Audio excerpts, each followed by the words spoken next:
Bante dan Pak Po.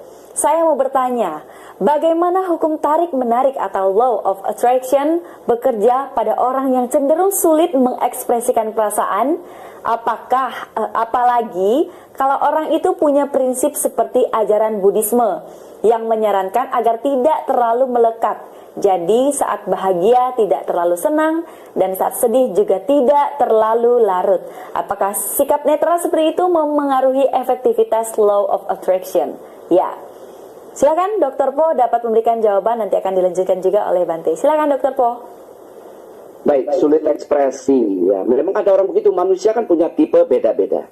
Ya, ada orang yang introvert, sulit mengekspresikan diri, duduknya biasa di pojok-pojok. Tidak suka keramaian, tidak suka kebisingan, tidak suka pesta, suka menyendiri. Ya, ketika kita bilang, "Kenapa kamu sendiri?" Dia akan mengatakan, "Alone doesn't mean loneliness." Wah, ya kan ya, sendiri tidak berarti kesepian. Nah, itu orang yang introvert, sulit mengekspresikan. Kemudian ada orang yang extrovert, suka ngomong. Ya kan ya, satu hari perempuan bisa bicara 20.000 kata, laki-laki bisa 7.000 kata. Itu tidak termasuk mimpi dia berbicara. Kalau mimpi dia berbicara, yang perempuan jadi no ban go, 25.000 ya kan ya. Nah, kalau Anda tidak bisa berekspresi, sulit berekspresi, apakah law of attraction juga berlaku? Ya pasti, pada kehidupan Anda. Teman-teman Anda pasti cenderung akan begitu semua. Karena Anda akan terganggu dengan orang yang banyak bicara. Coba perhatikan deh saudara. Coba amati lingkungan Anda ya. Pasti ada teman yang ngomentari temannya yang suka banyak bicara. Ya, ini orang banyak kali bicaranya, omongannya bikin saya pusing kepala. Tetap berlaku Anda dengan ekspresi tanpa ekspresi, introvert, extrovert, aktif, pasif, ya kan, secara psikologi dia tetap akan berpengaruh. Karena hukum ini, tadi saya katakan di awal, Anda mau meyakini atau tidak, dia tetap berlaku. Anda mau meyakini matahari siang itu panas atau tidak, dia tetap panas. Kan begitu kan? Jadi artinya ini hukum alam yang tidak bisa kita abaikan, tidak bisa kita tolak. Ya, seperti itu. Saya kira demikian. Ya, baik. Kita lanjutkan jawaban dari Bante Utamo Mahatera. Silakan Bante. Baik, jadi kalau tadi pertanyaannya adalah apakah hukum law of attraction ini berfungsi ya, atau gimana ya reaksinya kalau pada orang yang sulit berekspresi perasaannya. Bahkan tadi secara ekstrim dikatakan dia tidak melekat, apa saja dianggapnya biasa-biasa. Kalau kita tadi menceritakan tentang biku, ada contoh 2 biku itu yang sudah tua pun, dia kan hanya punya keinginan mau pakai jubah, tapi nggak tercapai dan akhirnya jadi kutu jubah. Dia hanya kepikir selintas tentang anjing yang santai dan akhirnya dia jadi anak anjing. Artinya pikiran ini tidak pernah berhenti. Di dalam Dhamma dikatakan dalam 1 detik itu bisa muncul 1 miliar bentuk pikiran. Tinggal Anda sadari atau tidak. Yang disadari itu hanya sekitar 12%. 88% pikiran kita itu di bawah sadar. Dan itu sulit sekali, sehingga kalau tadi dikatakan apakah kalau kita sudah naik frekuensi yang lebih tinggi itu bisa menyadari yang bawah sadar itu memang nanti akan ketemu bawah sadar kita. Nah, kemudian orang itu katanya biasa-biasa, tidak ada pengaruhnya, senang dan susah tidak ada. Kalau orang yang benar-benar netral, bukan karena dia berdasarkan kegelapan batin, karena kan watak orang itu bermacam-macam. Ada yang tamak sekali, jadi ingin terus mendapatkan sesuatu. Ya, ini nanti bisa terkondisi terlahir di alam peta misalnya. Kalau sekarang orang yang menolak terus, kebenciannya yang kuat, dia bisa terlahir menjadi alam asura misalnya, karena butuh penolakan yang keras. Kemudian ada yang cuek, nggak mau pusing. Ada suka duka juga dia nggak mau tahu. Ini mungkin seperti contoh tadi misalnya, dia bisa juga lahir di alam binatang loh. Nah, gimana kalau mau di alam bahagia? Ya mengarahkan pikiran pada hal yang baik, bukan yang buruk. Nah, kecuali orang yang sudah mencapai kesucian. Ini kisahnya jadi beda ya. Orang yang mencapai kesucian ini terus gimana ini? Orang yang mencapai kesucian itu, dia bukan lagi melakukan karma. Keinginan kemudian menghasilkan sesuatu. Apa yang ditanam demikian pula yang akan dipetik. Itu adalah karma. Tetapi orang yang mencapai kesucian itu disebut telah melakukan istilahnya kiriya. Kiriya artinya sudah terbebas dari hukum karma. Jadi apa yang dilakukan Sang Buddha selama 45 tahun misalnya mengembangkan ceramah ya, terus ya, tiap hari melakukan ceramah dan sebagainya, itu bukan termasuk karma baik kalau di dalam Dhamma. Sang Buddha itu melakukan kiriya. Karena tidak ada buahnya, yang itu hanya seperti menghabiskan energi kehidupan. Dicontohkan seperti kipas angin yang diputar kalau ada listrik, diputar, kemudian listriknya mati, maka putarannya itu masih tersisa sampai habis mati sendiri. Karma itu adalah seperti arus listriknya ini. Ada karma baik, ada karma buruk. Dia menghidupkan putaran kita ini. Tapi orang yang sudah mencapai kesucian, terbebas dari ketamaan, kebencian, kegelapan batin, dia selalu sadar pada hidup saat ini. Hanya tahu bahwa masa lalu itu hanya pelajaran untuk diperbaiki saat ini. Masa depan itu tujuan yang kita mulai saat ini, karena hidup adalah saat ini. Dia bebas dari kemelekatan. Maka ini seperti kipas angin yang sedang berputar kencang, lampunya, listriknya dimatikan. Dan ini akan ada putaran. Nah, inilah yang diibaratkan seperti kiriya. Dia muter terus sampai nanti habis tenaganya dan meninggal. Demikian pula orang-orang yang mencapai kesucian seperti itu. Ini law of attraction-nya sudah nggak jalan lagi, karena apa yang beliau pikirkan sudah bukan berdasarkan ketamaan seperti tanda tadi, juga sudah bukan canda lagi, tetapi ini sudah kiriya. Tidak ada lagi yang mendasari karena unsur-unsur mental yang seperti itu. Nah, kalau sudah demikian, ya law of attraction-nya sudah berhenti juga. Ya, di kehidupan ini juga tidak ada lagi kehidupan yang akan datang karena sudah mencapai kesucian.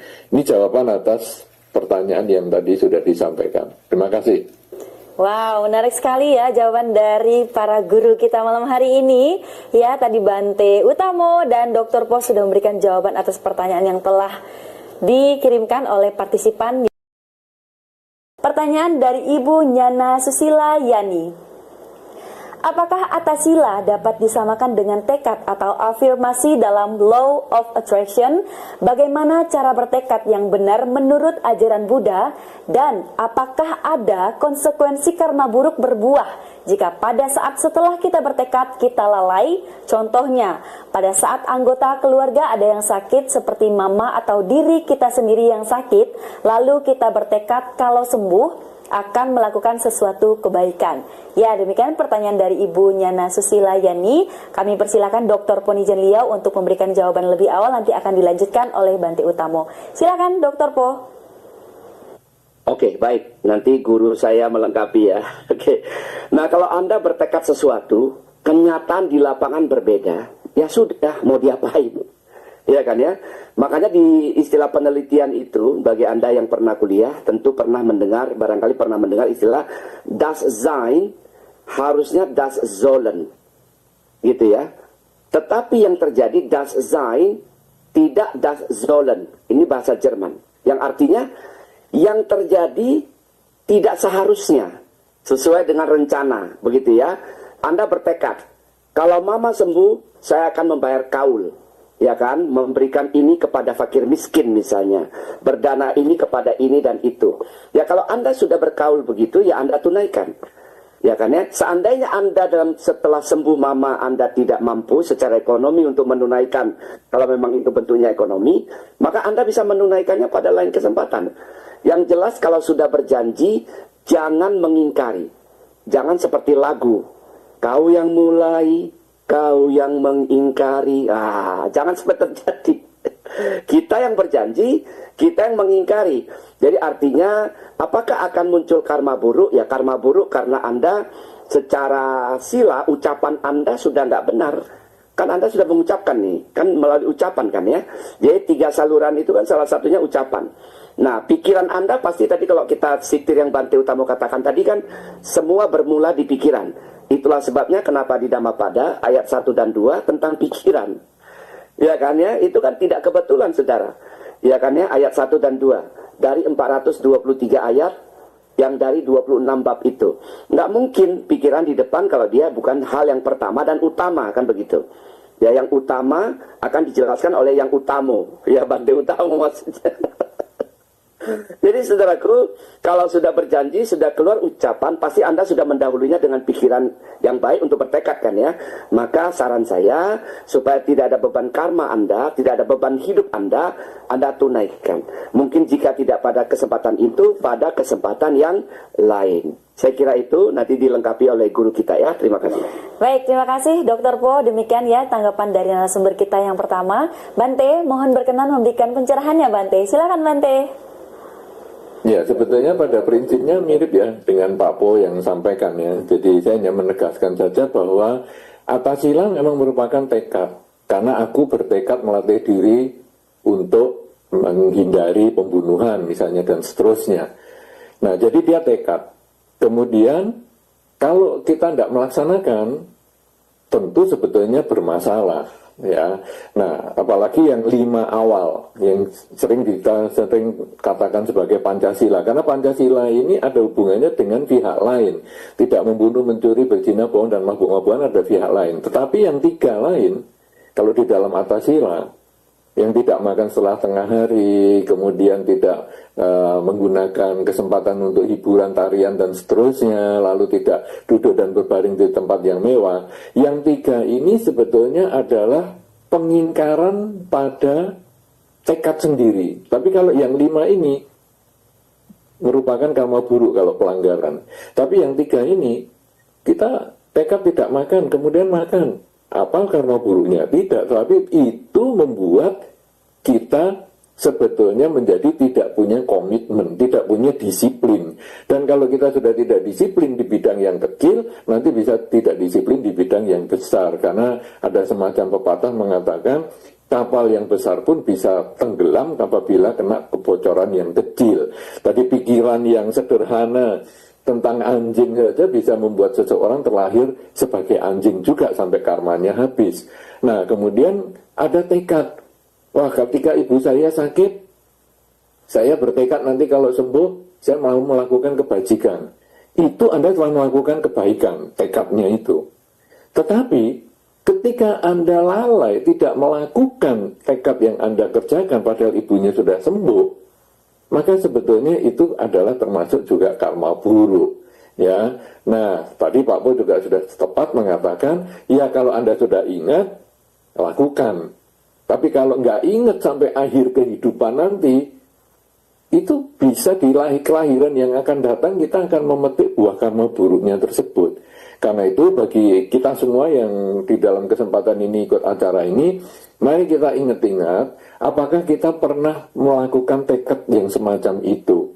Dan apakah setelah tekad itu terlaksana, kita tidak melakukan apa yang kita sudah janjikan? Kalau kita ingat pernah melakukan itu dan belum dilaksanakan, marilah kita perbaiki supaya jangan sampai di kelahiran yang akan datang kita bisa harus membayar niat yang belum tercapai itu. Karena pikiran hanya sejenak saja, pengen pakai jubah belum kesampaian, itu saja bisa terlahir dari kutunya jubah. Itu sudah biku di zaman Sang Buddha loh. Orang yang terlahir di zaman Sang Buddha itu sudah karma baiknya luar biasa. Bisa menjadi biku di bawah bimbingan Sang Buddha, itu sudah jauh lebih luar biasa lagi. Itu pun karena pikiran yang sejenak tentang niat untuk pakai jubah, itu saja bisa melahirkan dia jadi kutu.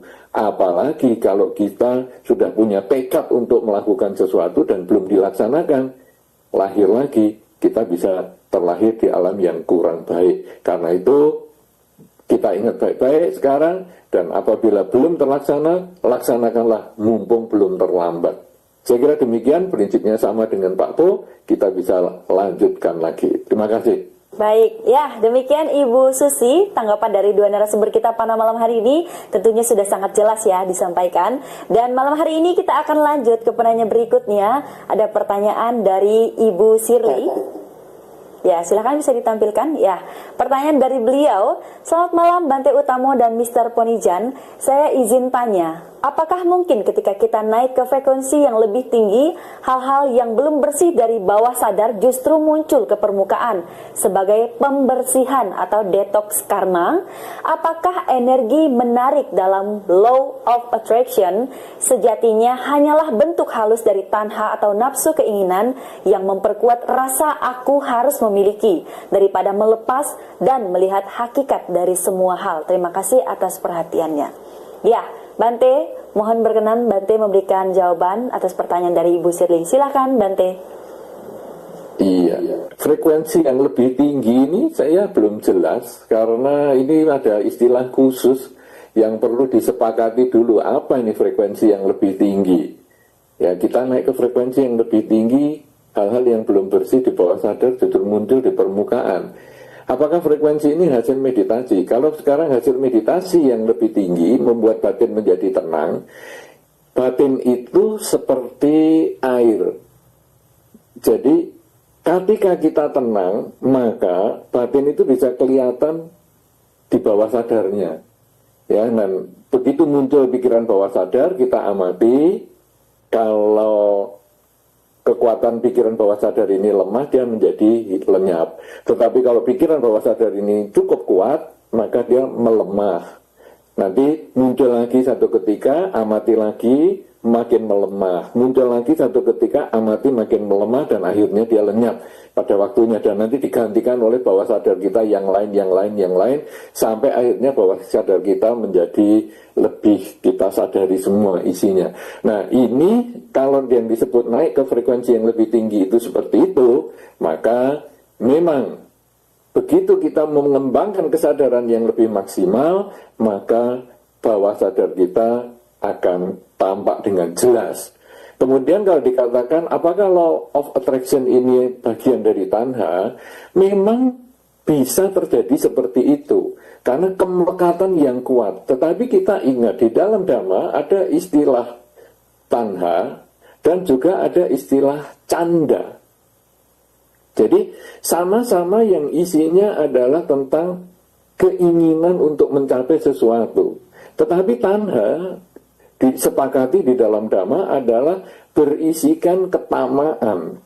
Sehingga kalau tadi Anda mengatakan bahwa apakah law of attraction itu adalah tanda yang berisi ketamaan, ya benar.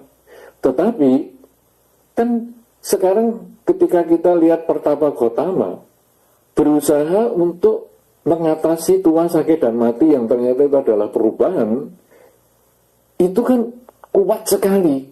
Apakah itu menjadi tanha? Nah, kalau itu menjadi tanha, kemudian beliau menghentikan, kan tidak ada pencerahan. Tetapi sekarang di dalam Dhamma ini ada yang istilahnya tanha dan ada istilahnya canda. Canda itu sebetulnya adalah keinginan-keinginan yang berdasarkan kebijaksanaan. Keinginan-keinginan pada hal-hal yang berdasarkan kebajikan. Dan itu berbeda. Makanya tadi yang Pak Po sampaikan itu juga bagus tentang fokus pada hal yang penting itu, bahwa ada hal-hal duniawi. Kalau hal yang duniawi itu adalah tanha.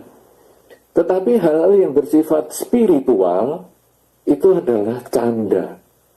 Ya, jadi pertanyaan tadi ada benarnya, tapi sebagian, karena sebagian yang lain kita punya istilah yang disebut dengan canda.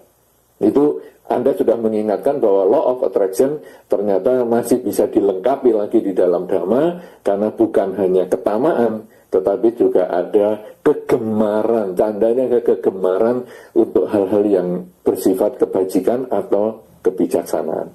Saya kira demikian jawaban atas pertanyaan tertulis tadi. Ya, baik. Terima kasih Bante atas tanggapan yang telah disampaikan. Dr. Ponijan, silakan bisa menanggapi pertanyaan dari Ibu Sirli.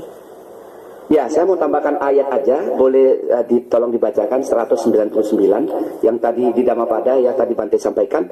Ini untuk melengkapi yang Bante sampaikan tadi. Bukan melengkapi ya, menambahkan yang sedikit saja.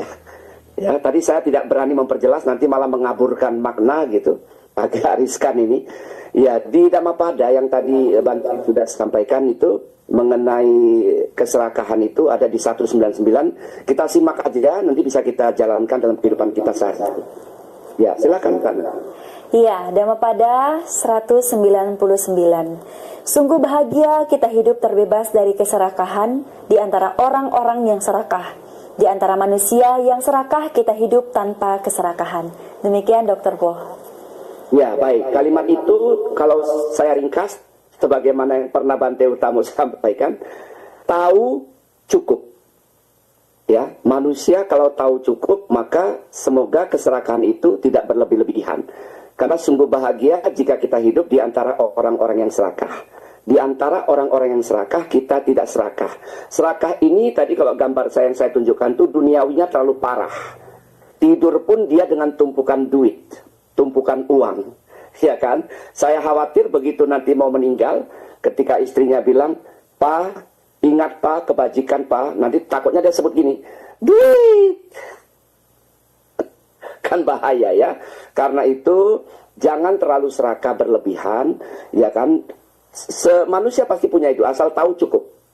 Ya, kalau Anda tahu cukup, maka keserakahan itu mungkin bisa diminimalisir begitu ya. Ya, saya kira itu saja tambahan dari saya. Terima kasih. Baik, terima kasih Dr. Po dan Bante Utamo atas jawaban yang telah diberikan. Untuk pertanyaan dari Ibu Sirli ya. Sahabat Dhamma, malam hari ini kita akan melanjutkan ke sesi pertanyaan berikutnya karena Pak Po dan Dr. Dan Bante malam hari ini penanya sangat antusias ya.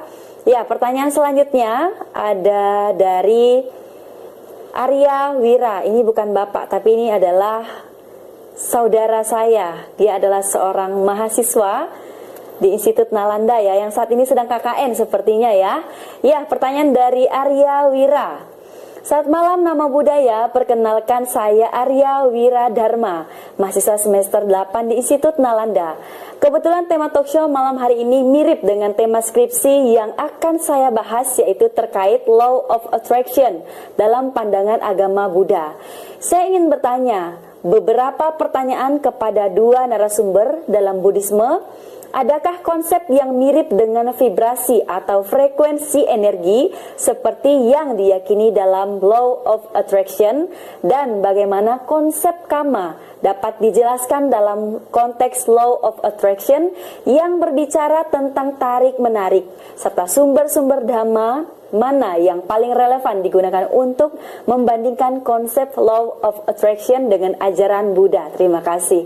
Wow, pertanyaan yang menarik ya, karena berhubungan juga dengan skripsinya. Ini bisa dibilang bimbingan secara langsung nih kepada Bante dan Dr. Po.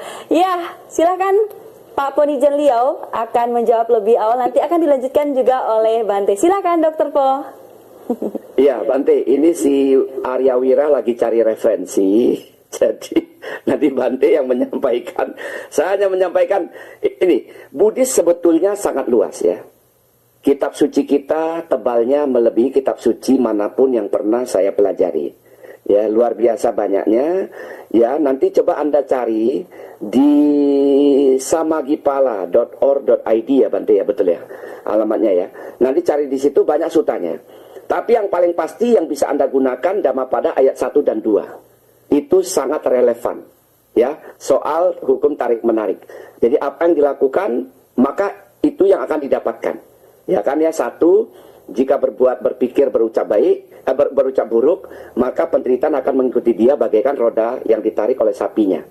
Ya, sementara Dhammapada ayat 2, bila seseorang berbicara, berpikir, bertindak, ya, jadi betul tadi Bante katakan ya, jadi bermula dari berpikir, berucap, bertindak, baik, maka kebahagiaan akan mengikutinya seperti bayang-bayang yang tidak terpisah dari dirinya.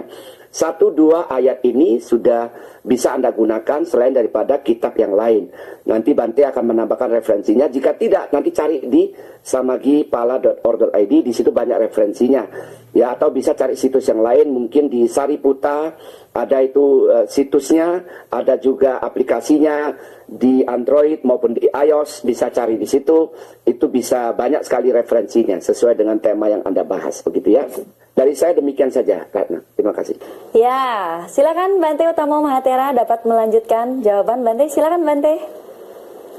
Ya, sebetulnya kita bahas pada malam ini tadi tanya jawab ataupun pembabaran dari awal, kemudian juga tanya jawabnya sebetulnya sudah menjawab itu semua ya. Jadi konsep vibrasi dalam Dhamma, ya pikiran ini kan bisa terwujud seperti sekarang ya. Yang tadi Pangeran Siddhartha kemudian meninggalkan istana lalu berjuang, itu sebetulnya adalah konsep bagaimana dengan kekuatan pikiran seseorang bisa mewujudkan harapan yang sudah bertahun-tahun ingin dicapai. Ini kan sebetulnya sama, cuman kan memang tidak menggunakan istilah vibrasi. Ya, tapi kalau Anda katakan apakah konsep itu ada di dalam Dhamma, pengertiannya tentu ada. Dan kemudian kalau karma yang dalam konteks law of attraction itu juga ada, yang tadi sudah disampaikan bahwa ketika seseorang masih belum mencapai kesucian, maka apa yang diinginkan yang baik akan memunculkan buah yang baik. Apa yang diinginkan yang buruk akan memunculkan hasil yang buruk juga. Itu yang tadi Pak Po sudah jelaskan tentang 3 saluran perbuatan. 3 saluran perbuatan itu kan 3 saluran karma. Ada pikiran, ucapan, dan perbuatan. Nah, itu sudah jelas konteksnya di dalam law of attraction. Bahkan kalau tadi makin dalam yang barusan tadi kita bahas, ketika seseorang mencapai kesucian, maka perbuatan itu sudah tidak menimbulkan buah lagi, karena dia hanya seperti kipas angin yang menghabiskan energinya ketika listriknya sudah tercabut. Itu ada perbuatan-perbuatan di dalam Dhamma yang tidak termasuk karma tapi disebut dengan kiriya. Itu terbebas dari law of attraction. Kemudian sumber-sumber Dhamma yang mana? Wow, ini kan mau cari referensi ya. Tetapi yang tadi Pak Bo sampaikan sudah benar, di Dhammapada banyak juga yang seperti ini. Kemudian juga tentang suta dan lain sebagainya, itu ya banyak. Saya kira seperti bahkan tadi yang saya sampaikan sebetulnya dari riwayat Buddha Gautama. Ini pun bisa menjadi referensi tentang hukum law of attraction ini untuk batas-batas tertentu ya. Karena law of attraction itu kan hanya salah satu bagian yang bisa selaras dengan Dhamma, tetapi ada beberapa bagian yang tidak bisa. Jadi kalau dipakai semacam matematika himpunannya, jadi Dhamma itu dia luas. Kemudian law of attraction itu sebetulnya hanya sebagian. Jadi apa yang kita bahas ini hanya sebagian kecil dibandingkan dengan bagian-bagian lain yang belum terselesaikan dengan law of attraction. Karena itu ya tentu nanti Anda cari sendirilah untuk materi-materi ataupun referensi-referensinya agar ada tugasnya. Daripada kalau kita jawab di sini, maka Anda malah nanti oleh dosen pembimbing disuruh cari yang lain lebih puyeng kepala nanti Anda. Tugasnya jadi 2-3 kali lipat. Ya, saya kira begitu. Terima kasih, saya kembalikan kepada Ibu Rana. Baik, terima kasih Bante. Wow, luar biasa ya. Arya sudah dapat catatan dari narasumber malam hari ini ya. Terkhusus hanya buat Arya nih, mahasiswa Nalanda satu-satunya yang dapat arahan secara langsung ya. Bahkan dari Bante juga. Ya, bisa disaksikan kembali tentunya ya. Tayangan ulangnya nanti sambil ngerjain skripsi ya Bante ya, dan Dr. Po. Ya, malam hari ini kita akan lanjut ke penanya berikutnya. Dan tentunya semakin banyak nih yang mengirimkan pertanyaan, baik melalui Zoom dan kanal YouTube Nalanda Foundation. Kita akan melanjutkan pertanyaan yang telah dikirim melalui YouTube. Pertanyaan dari Bapak Edward Huang. Bapak Edward Huang berasal dari Medan. Ya, apakah membaca parita adalah salah satu bentuk law of attraction untuk mengkondisikan karma baik berbuah? Apakah ada manfaat jika kita melafal parita tanpa tanpa mengerti artinya? Oke, menarik ya. Mungkin ini juga pertanyaan yang pernah ditanyakan oleh banyak sahabat dalam kita. Silakan Dr. Po dapat memberikan jawabannya terlebih dahulu. Silakan. Oke, baik. Nanti sambil disiapkan Dhammapada 241 ya. Baik, dari Medan. Apakah membaca parita bisa mengondisikan karma baik berbuah? Pasti. Ketika Anda membaca parita, apapun itu paritanya, yang Anda baca itu kan hal-hal yang baik. Ya kan? Panatipata Veramani Sika Padang Samadhyami. Aku bertekad melatih diri menghindari pembunuhan. Ya kan ya? Berarti kan Anda mengondisikan diri untuk menjadi orang yang tidak melukai makhluk lain. Karena di Dhammapada 131 dikatakan, barang siapa yang melukai makhluk yang juga menginginkan kebahagiaan, maka sampai mati pun dia tidak akan memperoleh kebahagiaan. Ya, jadi nggak mungkin. Jadi dengan Anda baca parita, apakah menimbulkan karma baik? Iya pasti. Apakah law of attraction bekerja? Iya pasti. Coba ya, banyak yang bilang kayak gini, tapi memang sulit mengonfirmasi hal ini. Kenapa orang sering didatangi nyamuk? Mungkin metanya kurang, kata orang. Ya kan? Nah, kalau metanya kurang, nyamuk datang terus mengerubungi dia, menyakiti dia, menggigit dia, menghisap dia, dan seterusnya. Nah, artinya adalah, walaupun apakah benar atau secara bercanda, tapi kan kaitannya ada. Orang yang baca parita, itu baru satu. Yang kedua, menghindari pencurian, perbuatan asusila, bohong, mabuk-mabukan misalnya. Kalau Anda baca itu, otomatis ketika Anda mau melakukan sesuatu yang buruk, Anda pasti berpikir ulang, aduh aku baru baca parita loh. Jangan dong melakukan hal itu gitu kan.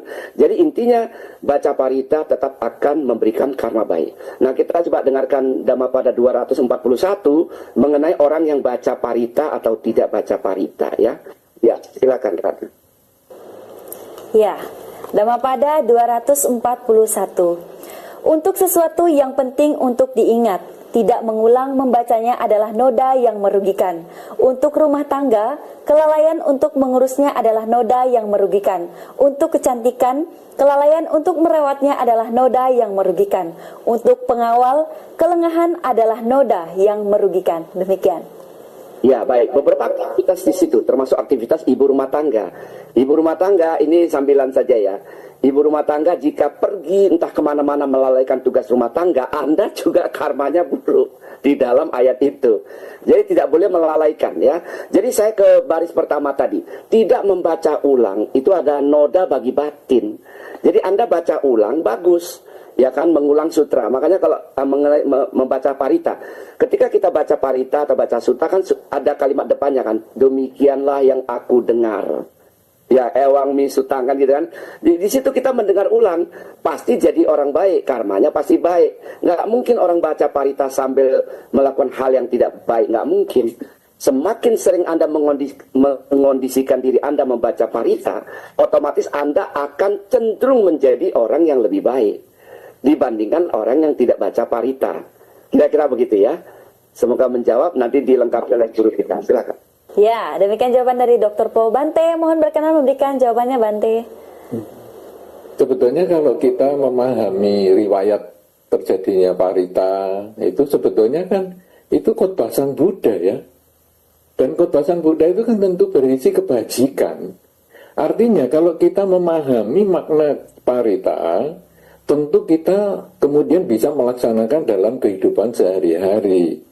Misalnya ada tentang Manggala Sutta, bagaimana kita tidak bergaul dengan orang yang tidak bijaksana. Bergaullah dengan orang-orang yang bijaksana, menghormat mereka yang patut dihormat. Itu kan sebetulnya khotbah Sang Buddha, dan itu kita laksanakan di dalam kehidupan sehari-hari. Maka itu akan mengkondisikan karma baik berbuah. Nah, tapi gimana nih kalau sekarang kita nggak ngerti baca parita artinya gimana? Kalau Anda nggak ngerti baca parita artinya apapun, minimal pada saat Anda membaca parita, pikiran Anda itu tidak melakukan hal-hal yang buruk, tidak berpikir yang buruk. Juga ucapannya tidak berucap yang buruk. Perbuatannya juga tidak berbuat yang buruk. Sehingga waktu Anda membaca parita katakanlah 15 menit, maka dalam 15 menit itu pikiran, ucapan, dan perbuatan Anda terkondisi untuk melakukan hal yang baik. di luar pengertian Anda tentang parita. Tetapi kalau Anda bisa lebih membaca lagi terjemahannya, maka Anda akan mendapat tuntunan langsung sebetulnya, karena itu kan ceramah dari Sang Buddha yang tadi dikatakan oleh Pak Po, ada pembukaan Ewang Misutang. Ewang Misutang itu adalah dikatakan oleh Bante Ananda.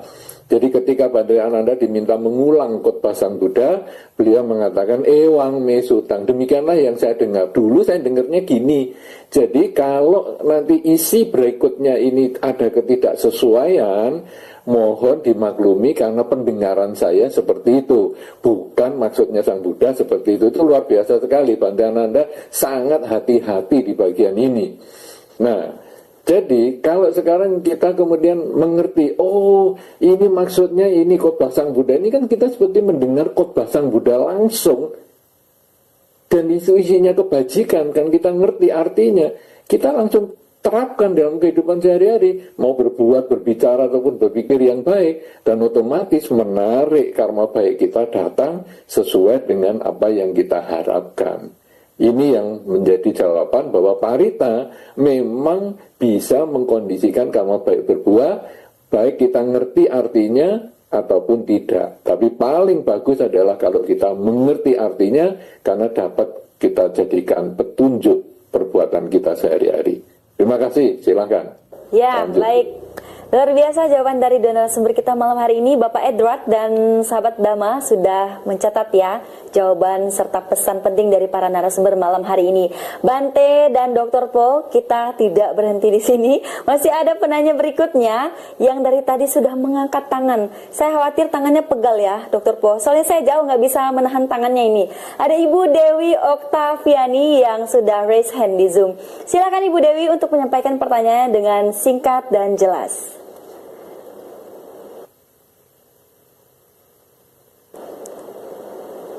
Ya, silakan Ibu Dewi. Mohon maaf suaranya belum terdengar di tempat kami. Selamat malam, Bu Moderator. Terima kasih. Namo Buddhaya, Pak Po, dan Namo Dumodana Bante. Saya Dewi dari Cirebon, Bante. Ingin bertanya. Halo? Silakan Ibu Dewi, suaranya terdengar dengan jelas. Jelas, oke, terima kasih. Saya dari Cirebon ingin bertanya dengan Pak Po dan Bante Utamo. Sebelumnya sedikit cerita. Saya seorang anak dari seorang ayah yang dikatakan boleh ada kesamaan antara ayah dan antara saya dan ayah saya. Ayah saya menikah dengan mama, nggak punya mertua lelaki. Nah, begitu juga dengan saya. Apa yang saya rasakan dengan papa saya sama. Nah, apakah hal itu ada termasuk hubungan antara tarik-menarik antara saya dan papa saya? Dan sekarang papa saya sudah meninggal, Bante. Itu apakah masih ada hubungan tarik-menarik itu antara ayah dan anak?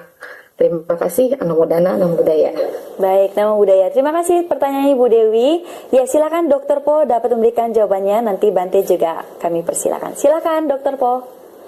Iya, untuk yang ini Bante saja ya, silakan Bante. Bante. Baik, jadi sebetulnya karma itu kalau kita membahas ini tarik menarik, ini mungkin nanti sehubungan dengan karma. Tadi ada pertanyaan si pembuat skripsi juga tadi ya. Jadi karma itu memang karma pribadi. Jadi setiap orang punya karmanya sendiri, karena kita yang melakukan, maka kita yang akan memetik buahnya. Orang lain melakukan, dia sendiri juga yang akan memetik buahnya.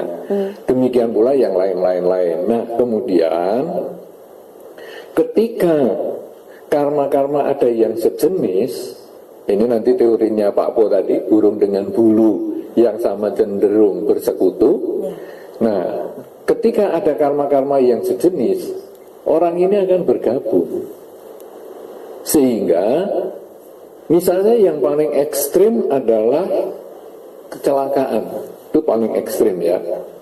Jadi kecelakaan misalnya satu kendaraan, misalnya satu misalnya elf misalnya, atau satu bis malam, kecelakaan dan meninggal 5 orang. Nah, apakah 5 orang ini punya karma yang sama, termasuk hukum tarik menarik ini? Kok matinya barengan di situ, padahal mereka bukan keluarga? Nah, itu sebetulnya adalah karena dia ada karma yang bersamaan. Penumpang bisnya 20, tetapi yang meninggal 5 orang. Kenapa kok bisa 20? Karena yang 20 ini juga punya kesamaan karma, sehingga dia dengan buah karmanya masing-masing yang terbawa dari pengalaman hidupnya di kehidupan ini maupun yang sebelumnya, dia ketemu di satu titik, dia naik bis malam yang sama di 20 orang itu.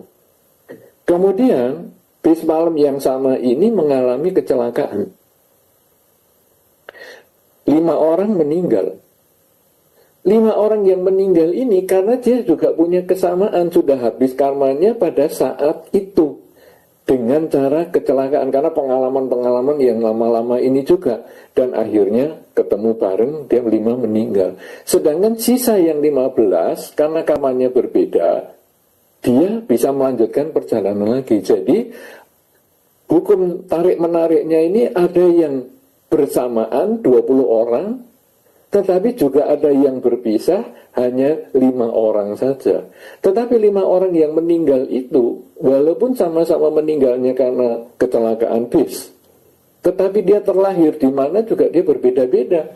Ada yang terlahir di alam bahagia, ada terlahir di alam menderita, ada lagi yang terlahir sebagai manusia, dan lain sebagainya. Kenapa? Karena dia bawaan karmanya juga nggak sama, cuman di titik itu dia bersamaan. Nah, Anda dengan orang tua itu juga begitu. Orang tua dengan anak itu juga sama, punya karma yang bertemu di satu titik, sehingga kita tidak bisa milih orang tuanya yang mana. Anak sebetulnya juga tidak bisa dipilih oleh orang tua, karena orang tua waktu mengandung, ibu itu mengandung juga dia tidak bisa ngambil, anakku mau seperti Pak Ponijan aja biar pinter, nggak bisa ngambil. Ya sudah, akhirnya ya seadanya sesuai dengan karma yang dia miliki. Nah, kemudian jenis mencari jenis, sehingga sekarang misalnya ada orang tua yang tadi Pak Put mengatakan ada gila tapi pinter, ya sudah saya pinjam kata gila misalnya. Ada orang tua yang gila, kok anaknya juga gila? Menurut DNA, dia memang ada schizofrenianya misalnya. Itu DNA-nya memang kan bisa dicek gitu. Tetapi kenapa kok anak yang ini yang schizofrenia kok bukan anak yang lain? Karena dia punya anak 2, kenapa yang kena 1 kok yang 1 tidak? Karena dia punya kesamaan karma. Dia bersama-sama jadi anak, 2 orang ini jadi anaknya si ayah dan ibu ini karena karma yang sama. Mirip dengan tadi yang naik bis 20 orang. Kemudian kok yang ketularan atau yang kena turunan schizofrenia secara DNA kok cuma 1, si A. Nah, ini sama dengan yang tadi 5 orang yang mati bareng itu tadi.